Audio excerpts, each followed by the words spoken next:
اللہ تبارک و تعالی نے اپنا تعلق اور اپنے حبیب صلی اللہ علیہ وسلم کی پاکیزہ نسبت جو ہمیں عطا کی ہے، یہ بہت بڑا سرمایہ ہے، بہت بڑی دولت ہے۔ اور ہر نسبت کے کچھ تقاضے ہوا کرتے ہیں، ہر نسبت کے جہاں تقاضے ہوتے ہیں، حقوق ہوتے ہیں، اس کے نتائج اور ثمرات بھی ہوتے ہیں۔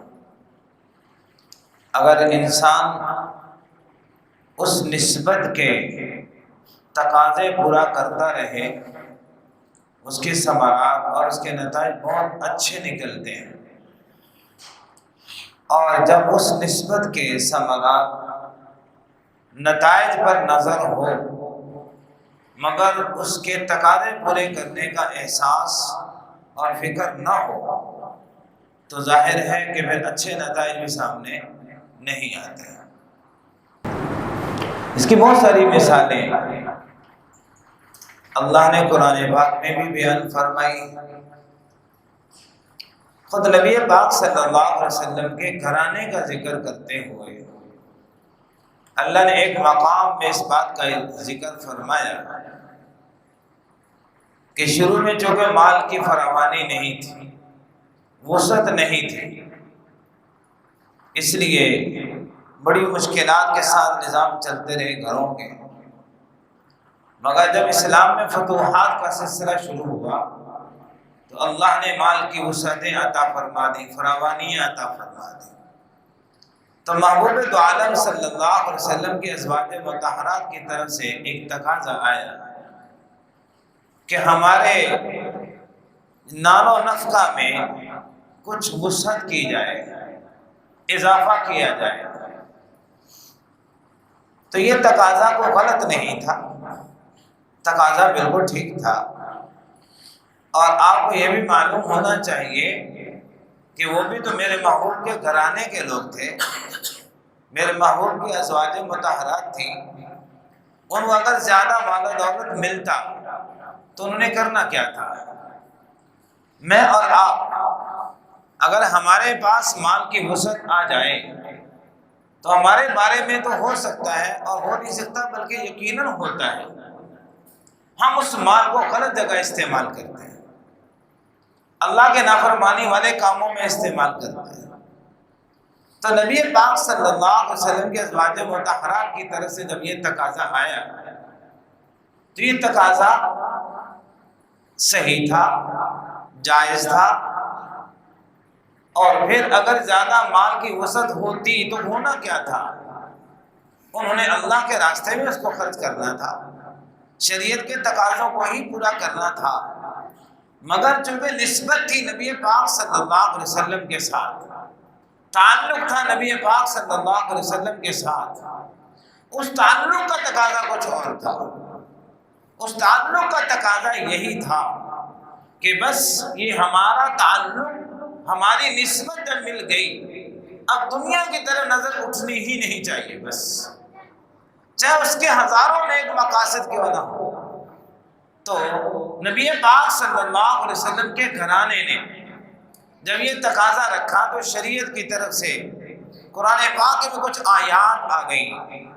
ان آیات کا حاصل یہ تھا کہ محبوب جی اپنی ازواج مطہرات کو کہہ دو، اگر تم دنیا چاہتی ہو، دنیا کا مال و دولت چاہتی ہو تو ہم تمہیں دے دیں گے، لیکن پھر یہ جو تعلق ہے، یہ جو نسبت ہے امام الانبیاء سرکار دو عالم صلی اللہ علیہ وسلم کے ساتھ، یہ پھر ختم ہو جائے گی، یہ نہیں ملے گی، پھر وہ نسبت ختم ہو جائے گی، دنیا مل جائے گی۔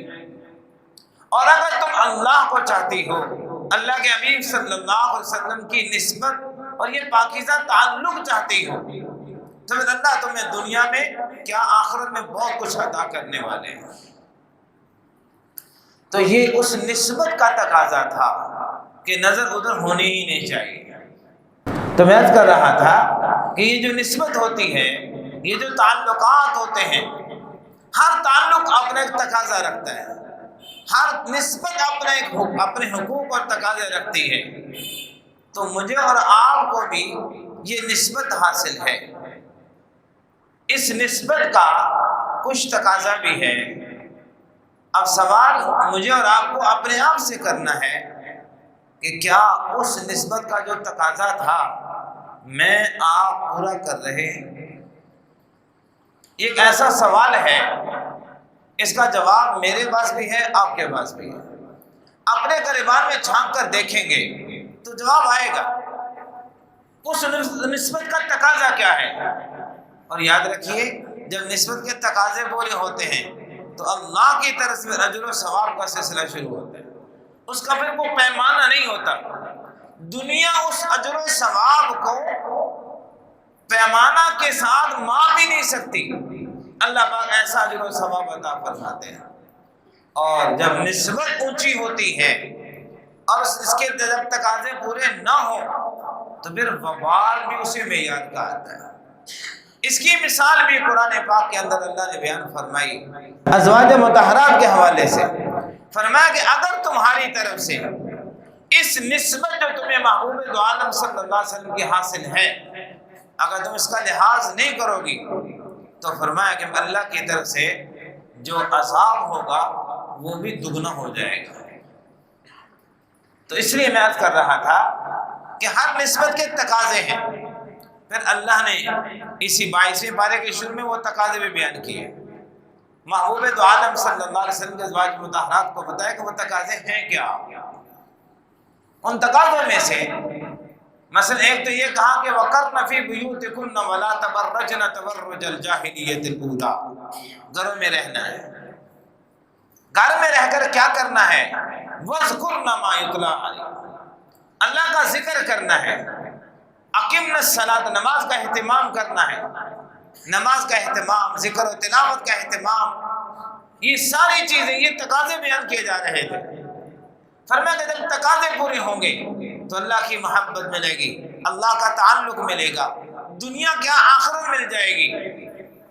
تو یہ اصل میں تو یہ صرف حوالہ دینا تھا۔ اس حوالے کے بعد اصل چیز میں اور آپ خود ہیں۔ ہم نے اپنے بارے میں سوچنا ہے۔